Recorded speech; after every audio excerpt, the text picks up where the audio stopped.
Hola, muy buenas, aquí Ignacio Duro. Hoy vamos a hablar de cuentos, de mitos y de leyendas. Eh, Seguramente habrás oído hablar alguna vez pues, de la típica historia en la que un rehén o una doncella inocente, una joven doncella, pues es retenida por un villano malvado o por una bestia, un dragón o algo de este tipo, ¿no? Y entonces, pues bueno, pues tiene que venir un apuesto héroe que la rescate, ¿no? Frente a ese rehén, ¿no? Frente a ese dragón. Eh, y luego, pues una vez que la rescata, pues se casa con ella y de alguna forma, pues ese apuesto héroe y esa doncella, pues como que se casan y se convierten pues en reyes de un reino y entonces ya reina un ambiente de paz y de alegría, ¿no? Eh, es el caso, por ejemplo, pues de leyendas tan famosas como la de San Jorge y el dragón, o la de Teodosio de Goñi, o algunas otras, ¿no? Que siguen de alguna forma el mismo patrón, ¿no? Eh, que se valen del mismo arquetipo global, ¿no? Entonces hoy vamos a comprender el sentido profundo de estas historias, ¿no? Vamos a hablar sobre esto. ¿Qué nos quieren transmitir? ¿Son historias del pasado o son metáforas que tienen algo que ver con nosotros, ¿no? Y con nuestra vida actual? Vamos a comprenderlo.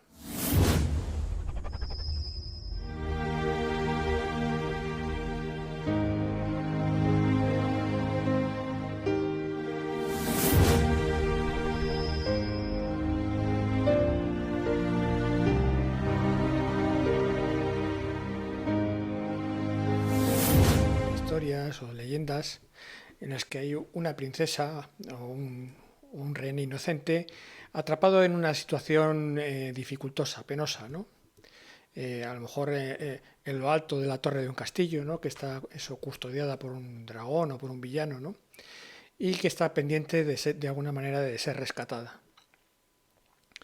Para ello me voy a valer de este esquema que aparece en mis libros de la saga Libera tu ser auténtico, en los cuales precisamente se basa el coaching de flujo armónico, que es el que yo utilizo, ¿no? Como digo, me voy a basar en este esquema, que es el hilo conductor de esta saga, ¿no? De Libera tu ser auténtico. Y bueno, pues creo que nos va a ser útil este esquema para comprender mejor el sentido profundo de este tipo de mitos o de leyendas, ¿no? Bueno, pues aquí tenemos el esquema general del coaching de flujo, en el que, bueno, pues lo primero que vemos es que aquí está pues situado esta estrellita que es como si dijéramos nuestro nacimiento físico, ¿no? Aquí venimos al mundo y empezamos a tener una vida pues de mayor o menor conciencia, ¿no? En la que pues sufrimos decepciones. Por eso empieza a aparecer aquí esta línea sinuosa. Sufrimos altibajos emocionales.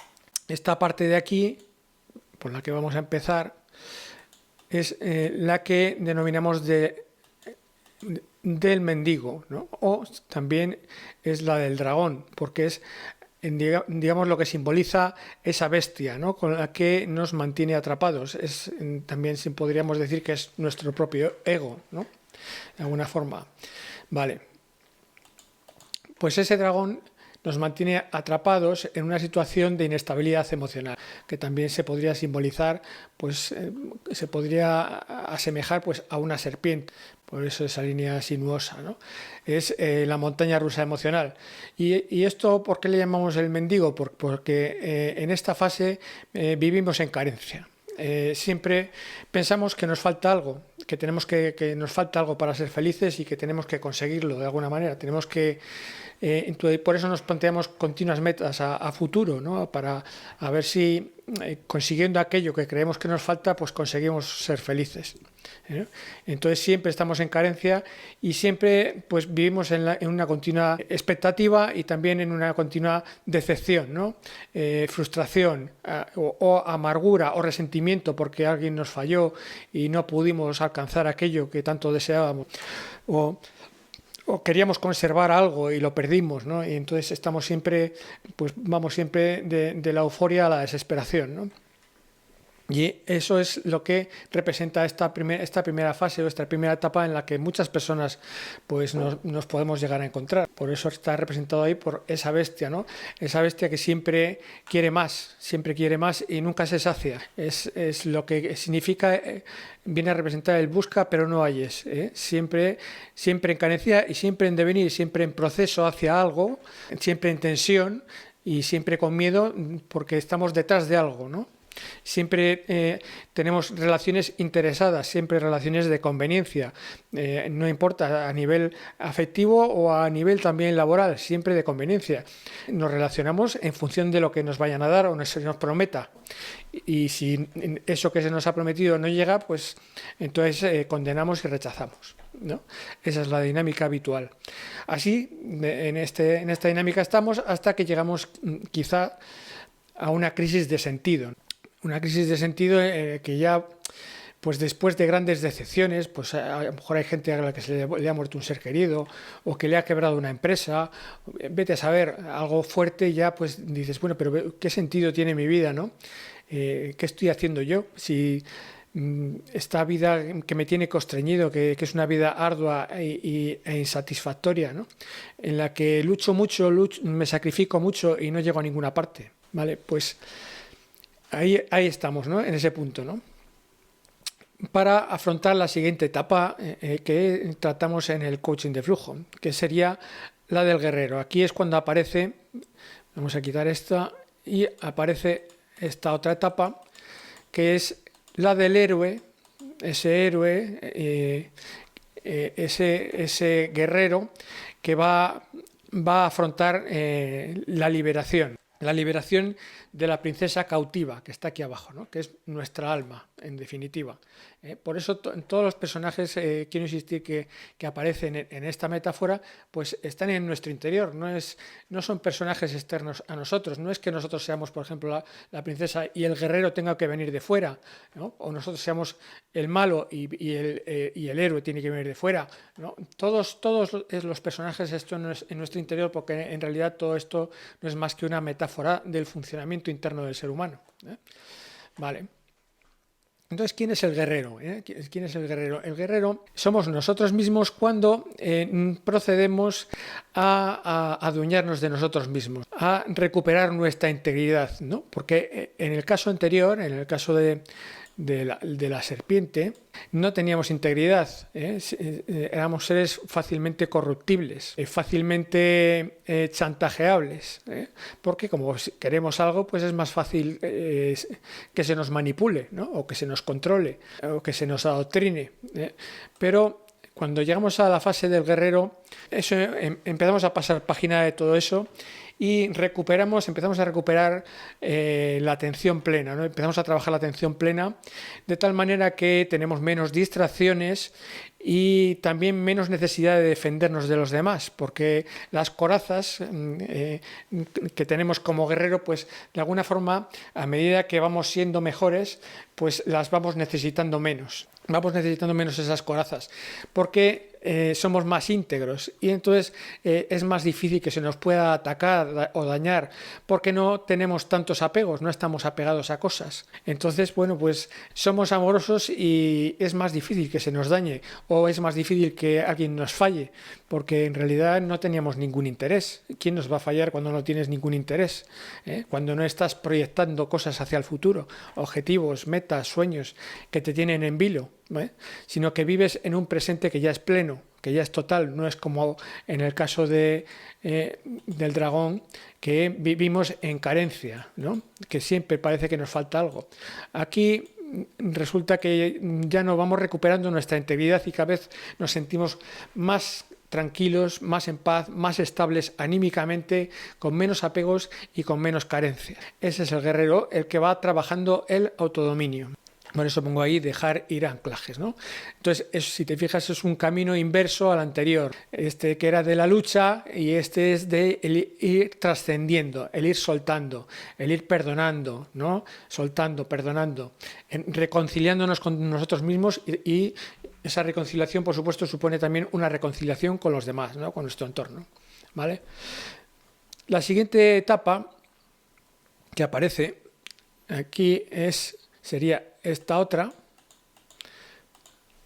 que tiene que ver ya cuando conectamos con nuestra esencia, ¿no? A base tras el trabajo del guerrero, llega el momento de rescatar a nuestra alma, que es esa doncella o ese rehén que estaba cautivo, que llevaba una vida de limitación, ¿no? Por eso te pongo ahí pues como esa Cenicienta, ¿no? Que está ahí barriendo, que bueno, que está a la espera de ese guerrero que la rescate, ¿no?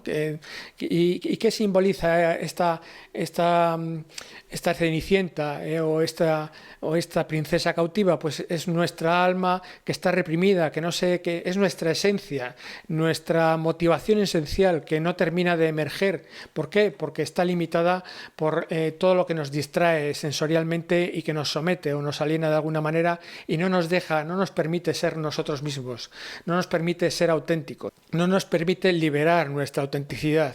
Quien alcanza este punto de ya una auténtica atención plena es una persona íntegra que se ha aplomado, que se ha adueñado de sí mismo. Por eso esta es la que denominamos la zona del rey, en la que conecta con su esencia. Por eso hay aquí un corazoncito, ¿no? Y pongo autodominio, paz interior, y también es un renacimiento porque por primera vez nos permitimos ser de verdad nosotros mismos sin que nada nos importe del exterior, sin que nada nos condicione, sin que temamos perder o ganar nada, sino que simplemente lo que nos dedicamos es a ser, simplemente a ser con gracia, con espontaneidad, en libertad.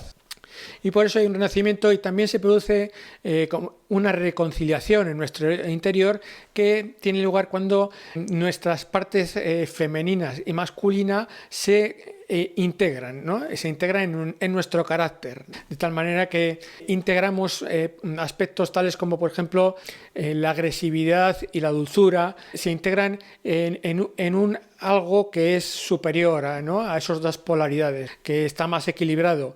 Esto no, por supuesto, no tiene nada que ver con cuestiones de género, sino de carácter, ¿no? Estoy hablando de carácter, de un carácter que tiene pues connotaciones andróginas, que denota equilibrio, templanza, que denota un auténtico aplomo, ¿no? de la persona. Quien es el rey, pues ya no toma parte, no se deja influenciar, no es parcial, no se somete fácilmente, actúa en conciencia, tiene criterio, ¿no? Tiene criterio propio, tiene sentido crítico y no se ve alterado por cuestiones emocionales, sino que tiene una paz bastante estable, tiene equilibrio y también goza de ecuanimidad. Por lo tanto, tiene claridad interior, tiene visión. Esas son a grandes rasgos las cualidades de un rey, ¿no? Está de alguna forma por encima del bien y del mal, ¿no? Por encima. Navega por encima de las aguas, de la inestabilidad emocional que teníamos aquí en la zona del Mendigo, ¿no? Vale, pues continuamos hablando de estos temas a grandes rasgos, porque tampoco quisiera extenderme demasiado. Y nos adentramos en la zona del pontífice. Bueno, no te asustes porque aquí no estoy hablando del Papa, sino que estoy hablando de otra metáfora, de otro personaje que también habita en nuestro interior, porque la palabra pontífice tiene que ver con puente, ¿no? A partir de este momento nos convertimos en un ser que es un puente entre lo invisible y lo visible, entre lo inmaterial y lo material, ¿no? Nos convertimos en seres tremendamente creativos, espontáneos, frescos, con gracia, con elegancia, que se expresan y que contribuyen a la sociedad al servicio del bien común. Por lo cual es fácil que se vean recompensados con la fortuna, ¿no? Por eso pongo ahí el trébol. Pongo aquí, deja venir el flujo. O sea que el fluir, no es algo que tú alcances como si fuera una meta cuando estábamos en la zona del Mendigo, sino que, por el contrario, es algo a lo que uno por fin se entrega, ¿no? Se rinde, se abandona. Y permite que ese flujo creativo, que no es otra cosa que amor, que es gracia, que nace desde la plenitud y no de la carencia, como teníamos en la zona del Mendigo, pues como digo, permite que eso se exprese, ¿no? que genere cosas a través de él, ¿no? Y tú te conviertes en un canal o en un profeta, en alguien que que canaliza, que expresa, que crea, que contribuye para el bienestar común, ¿no? Que lo hace con equilibrio y con ecuanimidad. Y por último, ya finalizaríamos con el flujo armónico, y pongo ahí un niño porque representa ya el nacimiento plenamente de un nuevo ser, ¿no?